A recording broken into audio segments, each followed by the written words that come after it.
was so careful to wear gloves. He didn't want to leave any fingerprints behind. What many perpetrators do not realize is they are leaving their fingerprints inside the glove.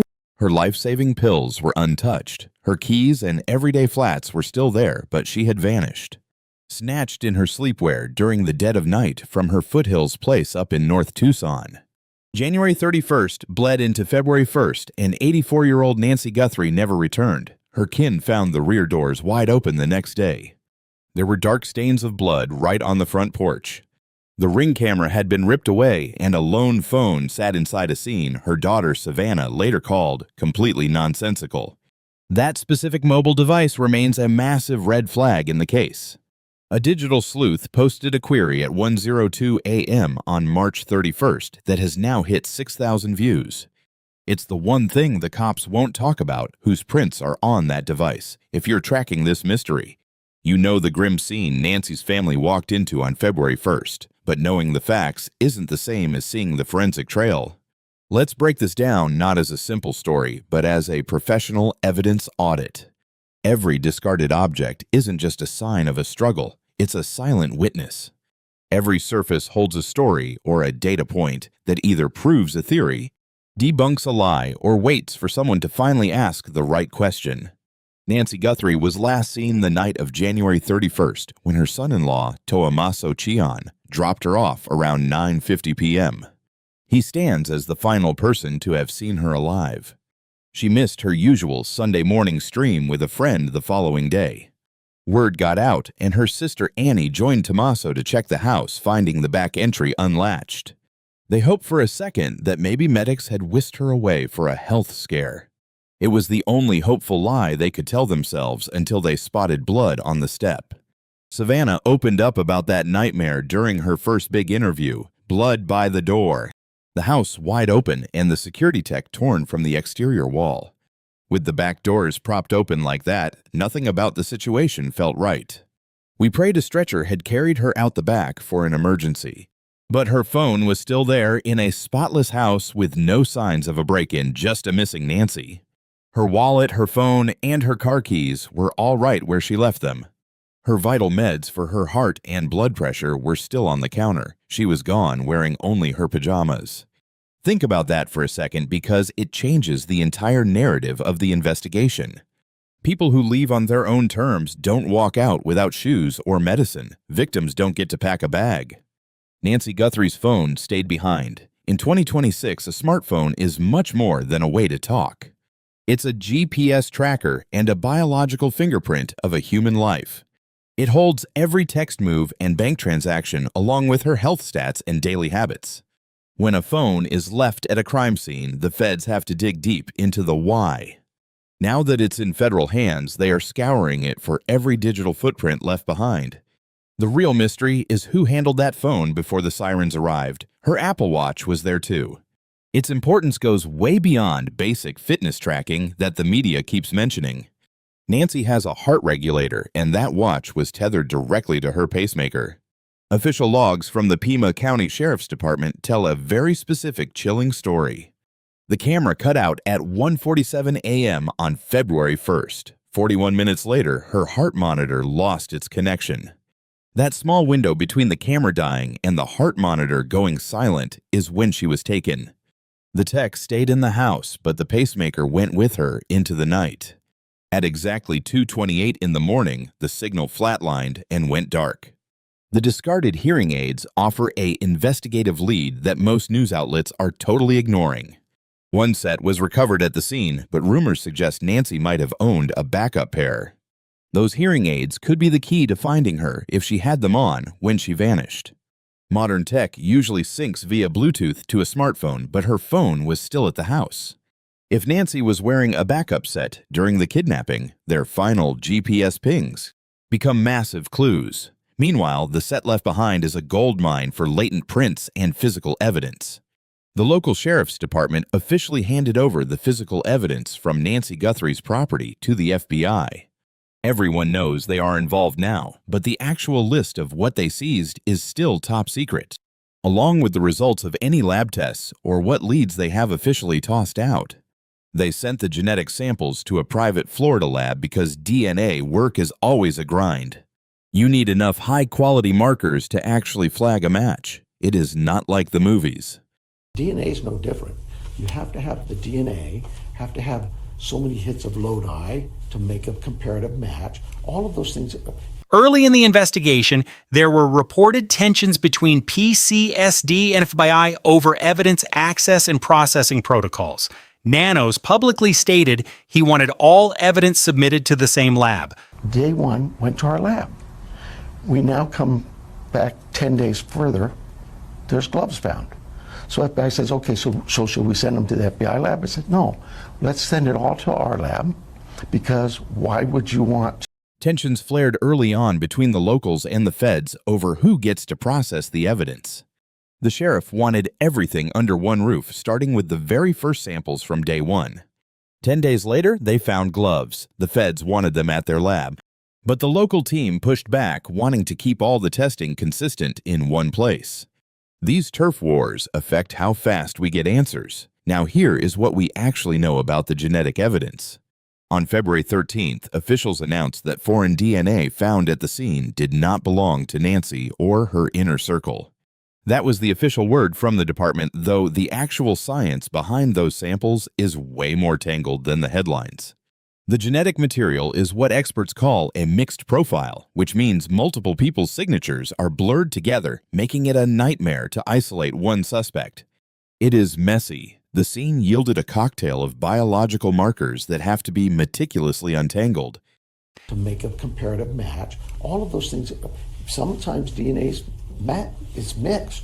We have DNA from that scene that is a mixture of DNAs. So we have to separate, hope the lab can do that. And the lab is working on it, but so far it is a total dead end in the national database. Now detectives are pivoting to investigative genetic genealogy, using family tree data to hunt down a name through distant relatives. Expert C.C. Moore, who has cracked over 300 cold cases, weighed in on the difficulty.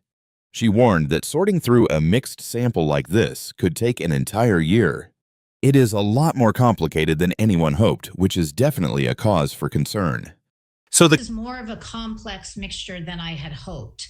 That could be concerning. If there are multiple unknown people in that mixture, if there are 3 people in that mixture, then it comes down to what are the proportions. If 3 different people contributed to that sample, it all comes down to the math of the ratios.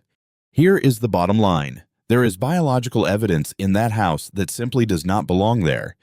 It has not been identified, and right now the database cannot help because the sample is too messy. Police suspect it is the perps, but they cannot say that for certain yet.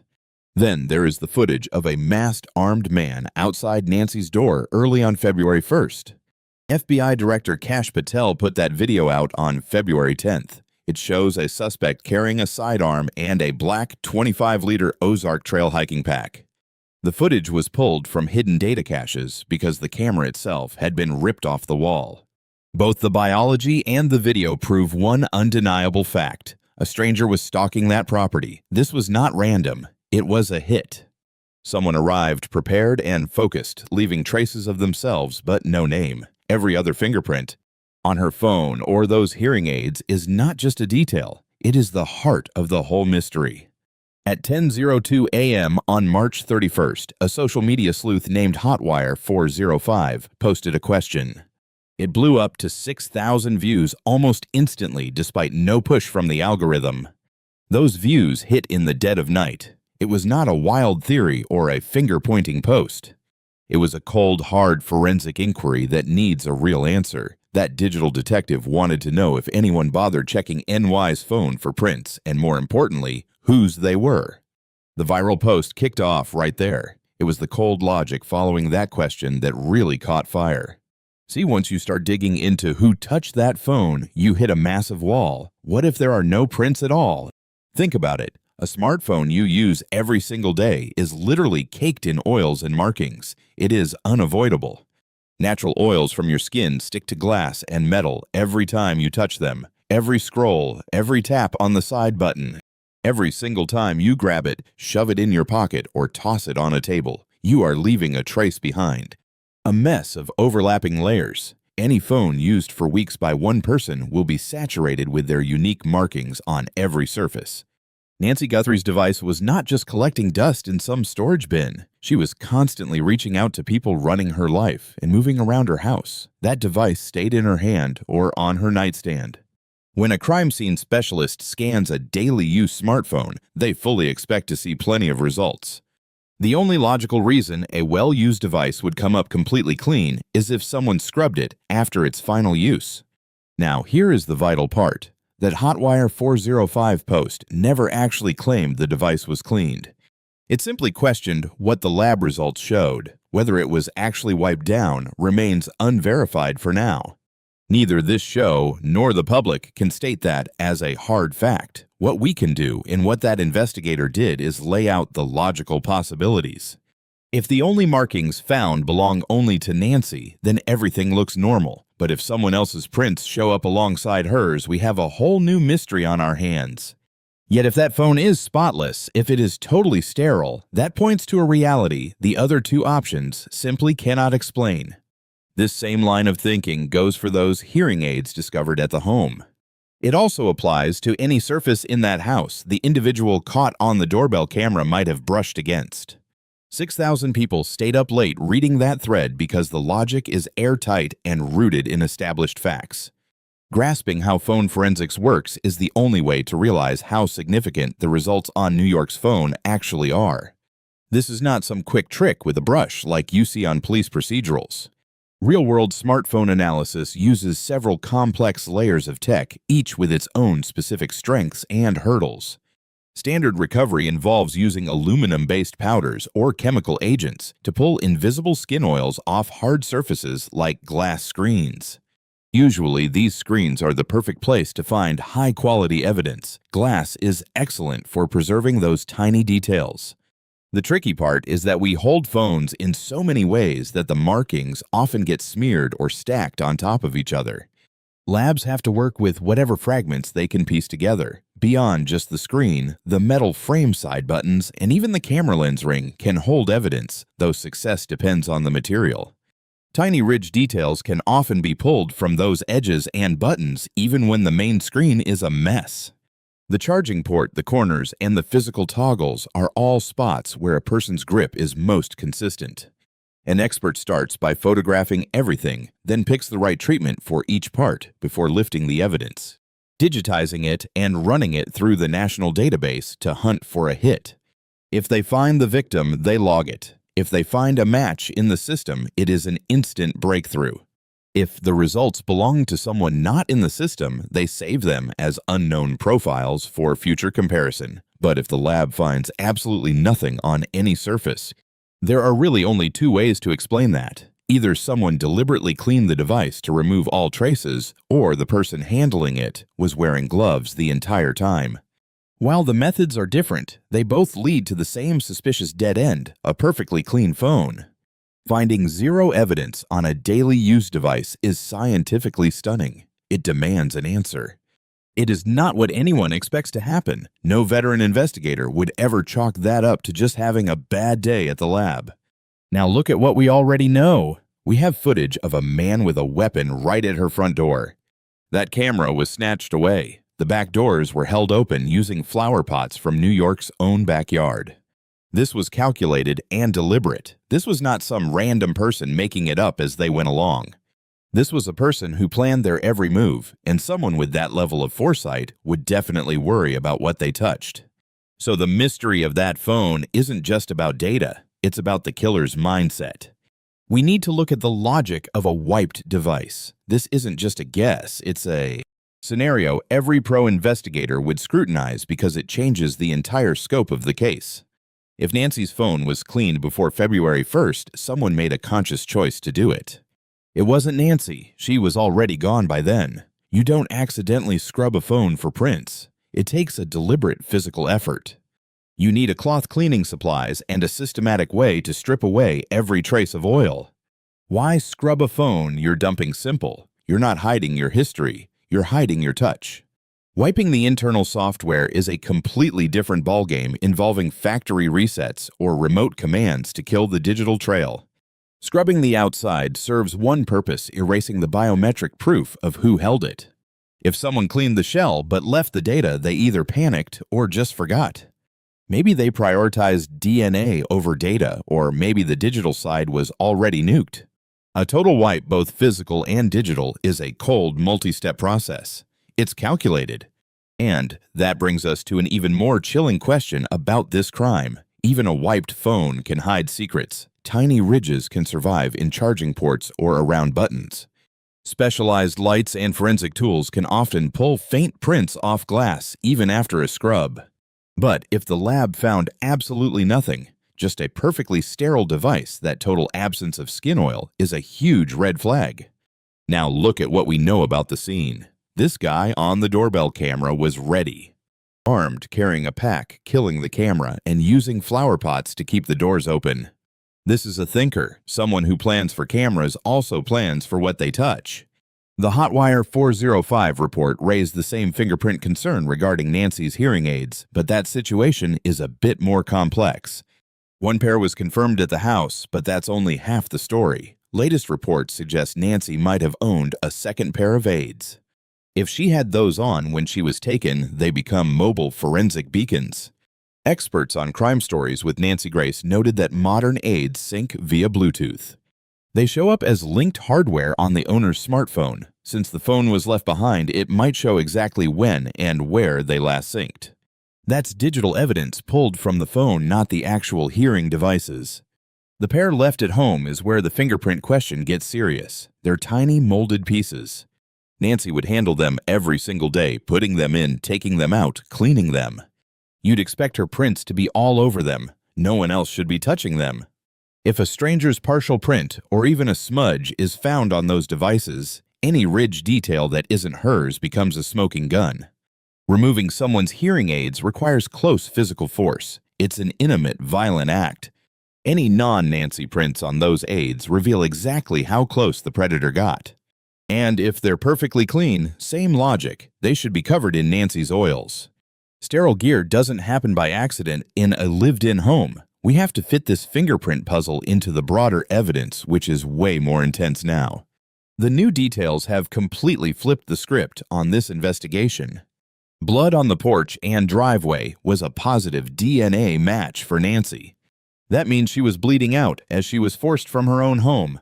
Blood on the doorstep, a nightmare reality no family should ever have to speak aloud. In the dead of night on February 1st, a masked figure with a weapon was caught on a ring cam. By 1:47 a.m., the lens went dark because someone ripped the whole unit right off the house. The feds managed to dig up those final clips through some deep-level digital forensics. Before the device was trashed, it saved a few frames. You can see a guy in a balaclava carrying a piece on his hip standing right at NY's entrance. 41 minutes after the screen cut to black, right at 2:28 a.m. NY's heart monitor sent its final ping to her device before dropping off the grid. Inside, her place looked absolutely untouched. Insiders told the press the rooms were spotless. Not a single sign of a struggle happened indoors. The red stains were all found outside, which suggests to the cops that the violence went down as she was being taken out, not while she was inside. They found traces of genetic material that didn't belong to Nancy or her usual guests. Since the usual criminal databases came up empty, they're now using family tree tracking to find a match. Even with those clips, the suspect is still a ghost. Those two times, 1:47 and 2:28, mark a 41-minute gap when she was snatched. Now, let's look at the biggest wild card here, her cell phone. NY's device never actually left the house. Think about it. The intruder who tore down the cam, staged the doors with plants, and left behind genetic traces likely handled that phone too. Maybe they didn't, but the public doesn't know if there are mystery prints on it or if the screen was wiped clean. Considering how much prep work went into this and how calculated the snatching was, the phone data is a massive deal compared to your average crime. Let's be real for a second, the feds are sitting on a mountain of info they haven't shared. I'm not bashing the detectives, that's just how high-level federal cases operate. The lead agents have every lab report and every byte of data recovered from NY's device. They've got the prints, the heart pings, the bank statements, and every word from every interrogation. We only see the tip of the iceberg. All the real answers are hidden in that space between the headlines and the secret files. There is a very good chance the FBI already figured out who touched that screen weeks ago. They could have a name to go with those prints right now. If they're building a case for a grand jury, they won't say a word until they're ready to make a move. If that's what's happening, the radio silence is totally normal, even if it's frustrating. Or maybe only NY's prints were there, which is what you'd expect. Since no new info isn't exactly breaking news, they probably wouldn't even hold a briefing for it. However, there's another way to look at this. What if the device was totally wiped or had prints that don't match any known criminal? That bombshell could be buried in a folder just because no one with power has demanded an answer yet. An online sleuth named Hotwire405 posted about this at 10:02 a.m. 6,000 people jumped on it immediately, but the cops don't have to answer to a viral tweet. It would take a legal filing or a massive media storm to actually force their hand. The doubt is out there, but the silence from the feds is deafening. Let's break down why a clean crime scene tells a story of its own and how experts read between the lines. The guy who targeted Nancy Guthrie's place made sure to rip the security camera off first. That's a pro move, killing the feed before it could get a good look at his face. They used stuff from around the yard to keep the back doors propped open. Using New York's own planters means they either knew the house well or felt comfortable enough to hang around. Inside the house was perfect. There wasn't a single sign that a fight or anything messy happened. The only red flags were out on the porch. This wasn't some random panicky mistake. It was a hit. This shows someone who did their homework and stayed calm. A criminal this careful doesn't just forget to wipe their prints off a cell phone. They either steered clear of it or made sure they were wearing gloves, or they wiped it down.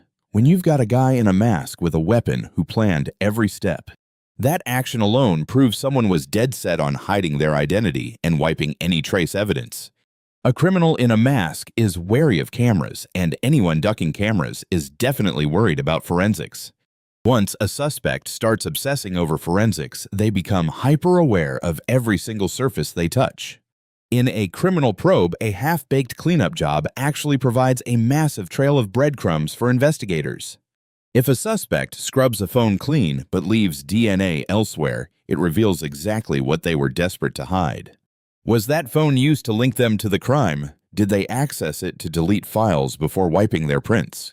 These specific forensic clues are the building blocks investigators use to reconstruct a precise timeline of events. Savannah Guthrie has navigated this public nightmare with a level of grace and strength few could ever muster. She took a leave from her morning show and gave a raw, heartbreaking interview that was masterfully precise. She went on the record about confirmed details: the blood found the doors and the surveillance footage. She also voiced the family's firm belief that 2 of those ransom notes were the real deal. It's incredible how we've stayed unified through this. I've always praised my brother's brilliance, but my sister is just as sharp and capable. She clarified that her mother was in severe pain and barely mobile. Nancy simply couldn't have walked away alone. When someone with her influence and insight speaks with such precision, it's a vital piece of the puzzle. My mom was suffering so much physically. Her back was shot. On her best days, she could barely reach the mailbox. Savannah has a full legal team helping. If the fingerprint evidence was safe to talk about, we likely would have heard something by now. It's highly probable that such a detail would have surfaced in one of her public statements. The silence from both her and the feds suggests this is a tightly guarded part of a federal probe.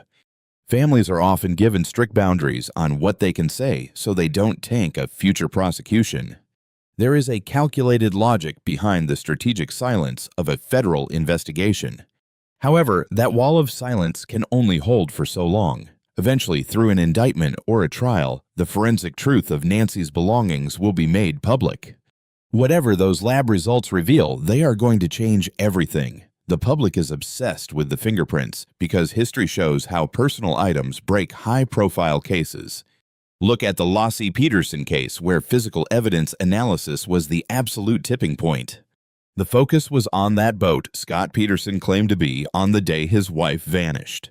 What was and wasn't found on that vessel became the heart of the government's case against him. The forensic patterns on that boat suggested a cover-up painting a picture that ultimately led to a conviction. In the Gabby Petito tragedy, digital breadcrumbs from both phones were what finally exposed the lies. Digital and physical phone data served as the primary thread that unraveled the entire mystery. This isn't about the facts being the same as the Guthrie case, but rather the investigative methods used. In major missing persons cases, the evidence left behind at the scene is always the deciding factor. Analyzing every inch and every item provides the foundation for building or dismantling a criminal case. A phone isn't just a gadget here, it's the cornerstone of the entire kidnapping investigation. A device left at a crime scene is arguably the most critical piece of physical evidence a detective has. The mystery of whose prints are on Nancy Guthrie's phone is exactly what grand juries look at. It's the very first thing a defense lawyer is going to hunt for during the discovery phase. That answer will either validate the current lead or force detectives to scrap everything and start over. The lack of public info doesn't mean the evidence isn't there. It means the feds are protecting it. Let's look at the big picture. We aren't offering a final verdict yet, but we are providing the framework to understand what's happening. This framework is essential for anyone following this developing story as more truths come to light. Nancy Guthrie was last seen the night of January 31st, 2026 at her home in Tucson. Just before 2 in the morning on February 1st, the front door security feed cut to black. 41 minutes later, her pacemaker sent a final pulse to her phone. By 11 that morning, her family found the back doors wide open. There were bloodstains on the porch, the camera had been ripped down, and Nancy was gone. No shoes, no meds, just her pajamas. The feds have physical leads. They recovered biological material that didn't match Nancy or her inner circle, a fact the local sheriff confirmed. That specific evidence is a fragmented DNA profile undergoing advanced genealogical testing since it's too degraded for standard criminal databases. The masked armed figure caught on video remains a ghost. No names, no handcuffs, no justice yet. Her family put up a $1 million bounty. The clock is still ticking. Nancy's phone has been in federal lockup since day one. Running prints on a mobile device is basic police work in a case this high stakes. Whatever they found, if they found anything, remains strictly off the record for now. One online sleuth dropped a heavy question at 1:02 a.m. 6,000 people saw it instantly and knew exactly why it mattered. Think about the flip side. If a phone used every single day is suddenly wiped clean, any investigator knows what that implies. If you use a phone daily, you leave a trail of fingerprints all over it. A sterile phone means someone wiped it, and you don't scrub a device by accident. Wiping evidence is a calculated move. The same logic applies to the hearing aids left behind at the crime scene. It applies to every single surface that armed intruder might have touched while stalking through that house. We have the DNA, the video, the blood, and the haunting state of that house all verified. This forensic puzzle is much clearer than officials are letting on, and the fingerprint mystery is the missing piece right in the center. Eventually, whether in a courtroom or a formal briefing, the truth about that phone will go public. Once that happens, every other detail will finally click into place. The internet sleuths following this have actually stayed incredibly grounded. They haven't chased ghosts or spiraled into chaos. The posts that actually blow up aren't the wild conspiracy theories or baseless finger-pointing. It's the sharp, logical questions getting the most traction. That recent Hotwire post is the perfect example. No wild claims, no naming names, no fake news. Just a hard look at the forensic gaps in the official story. It got 6,000 hits because it hit the nail on the head. That kind of focus carries real weight. When the feds are trying to build a bulletproof case, the behavior of the public matters. Pointing fingers at the wrong person just creates a smokescreen. It messes with witness memory and can even taint a potential jury pool before a trial even starts. We've seen dozens of major cases get wrecked by online mobs turning into judge and jury. This group hasn't done that. They're sticking to the right questions. They are focusing on the hard evidence rather than individual targets forcing the law to look at the gaps they've ignored. That kind of heat keeps the fire burning. It keeps the cameras rolling and ensures the public doesn't stop demanding the truth from these agencies. With Sheriff Nanos under fire and a recall effort gaining steam and rumors of the local cops and FBI clashing over evidence, public pressure isn't just noise, it's the only thing keeping them honest. The fingerprint mystery is key to that. It's a precision strike. It looks at evidence in federal hands and asks, what exactly did the lab find? That's the question a real reporter or a government watchdog would ask, the kind a prosecutor has to answer. Nancy Guthrie is still out there somewhere. Her family has lost months they can never get back. No press release or reward money can fix that hole in their lives. The evidence from that home in the Catalina foothills is sitting in a vault, holding the answers her daughter and thousands of others are desperate to hear. The fingerprints, the blood on the porch, the masked man on tape, it's all part of the same heavy burden. 1:47 a.m. for the camera, 2:28 for the pacemaker. The clock is still running. Forensic genealogy is currently analyzing that mixed DNA profile. Meanwhile, an Apple Watch from the home was linked to a pacemaker that flatlined during the pre-dawn hours of February 1st. Every discarded item serves as a silent observer, and eventually, those observers share their story. If you are just joining this series, our prior chapters break down the entire verified chronological sequence. The disguised individual, the physical evidence, the federal task force, genetic questions, and the internal leak theory. Plus, the psychological sketch detectives have refined since day one. Everything is linked in the description box. I structure every video this way: strictly verified data, scientific deduction, and zero claims without a solid source. Whatever data sits on that device is critical. We are going to keep digging and staying alert. The vanishing of Nancy Guthrie is more than a chilling headline. It is a heart-wrenching reminder of the fragility of safety and the silent strength of the bonds we share. When an 84-year-old grandmother is taken in the dead of night, wearing nothing but her pajamas, the void left behind isn't just a physical space, it's a fracture in the soul of a family. This tragedy teaches us a profound lesson about digital and physical vigilance. In our modern world, the silent witnesses left behind a pacemaker's pulse, a discarded hearing aid, or a sterile smartphone are the only voices left to tell the story of those who can no longer speak. It reminds us that security is not just about locks and cameras. It is about anticipating the unthinkable and cherishing the vulnerability of our elders. Beyond the forensics, this case is a call to empathy and unity. It urges us to look closer at our neighbors and to protect the most defenseless among us with fierce devotion. Let Nancy's story be a beacon, a prompt to hug our loved ones tighter, to secure our homes with care, and to never let the flame of justice flicker out. Because in the end, the greatest evidence we leave behind isn't found in a lab. It's the undying love that refuses to stop searching.